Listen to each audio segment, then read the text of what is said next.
ইউনিয়নের থেকে আমি আপনাদেরকে উদাত্ত আহ্বান জানাচ্ছি। যারা আজকে প্রধান মিছিলে অংশগ্রহণ করেছেন তাদের সবাইকে আমি ধন্যবাদ জানাচ্ছি। আমরা বিশেষ করে আজকে আমাদের মশাল মিছিলের মুখ্য উদ্দেশ্য হল আমাদের এখানে মনোনয়ন বঞ্চিত জনাব মোশাররফ ভূঁইয়ার পক্ষে আমরা এই মশাল মিছিলের আয়োজন করেছি। ওনার আমাদের একান্ত দাবি ওনাকে সত্যিকার রূপে নেতৃস্থানীয় লোকগণ এবং আমাদের কেন্দ্র কমিটি যেন বিবেচনা করে একজন সুস্থ দক্ষ এবং একজন সৎ ব্যক্তিকে যেন মনোনয়ন দেওয়া হয়। এরপরে আমরা উদাত্ত আহ্বান জানাচ্ছি।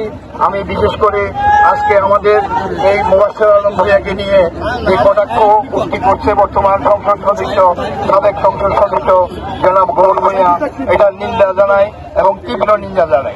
উনি যেই বক্তব্য দিয়েছেন এই বক্তব্যে বলেছেন আমরা যারা মোবাশ্বের গ্রুপ করি তারা নাকি সম্পূর্ণ রূপে আমরা অবৈধ লোক, আমরা নাকি গাঁজা খাই, আমরা নাকি মদ খাই, আমরা নাকি নারী নির্যাতন করি, আমরা ইয়াবা ব্যবসা করি। তার কাছে কি সার্টিফিকেট আছে আমরা যে ইয়াবা ব্যবসা করি এবং নারী নির্যাতন করি?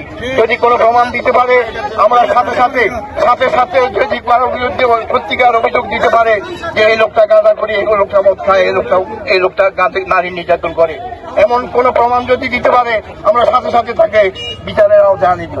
এবং আজকে আমরা এই বক্তব্যের জন্য তাকে আমরা অত্যন্ত ঘৃণা করি এবং তীব্র নিন্দা করি।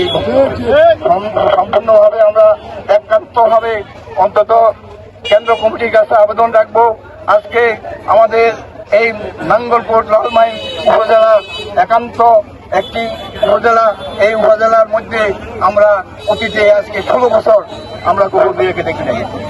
5 তারিখের পরে গৌর ভূঁইয়া হঠাৎ করে আবির্ভাব হয়েছে, উনি 5 তারিখের পরে থেকে আজকে আমাদের এখানে আবির্ভাব হয়েছে। কিন্তু আমরা অতীতে ওনাকে দেখি নাই। আমরা দেখেছি মোবাশ্বের আলম ভূঁইয়া আমাদের সাথে জড়িত ছিলেন। উনি বিভিন্ন প্রোগ্রামে বিভিন্ন কার্যক্রমে দলের নির্দিষ্ট কাজে উনি আমাদেরকে সহযোগিতা করেছেন। আমরা আশা করি আজকে কেন্দ্র কমিটি যেন আমাদের এই একজন সৎ যোগ্য ব্যক্তিকে মনোনয়ন দিয়ে আমাদের আশা পূরণ করে।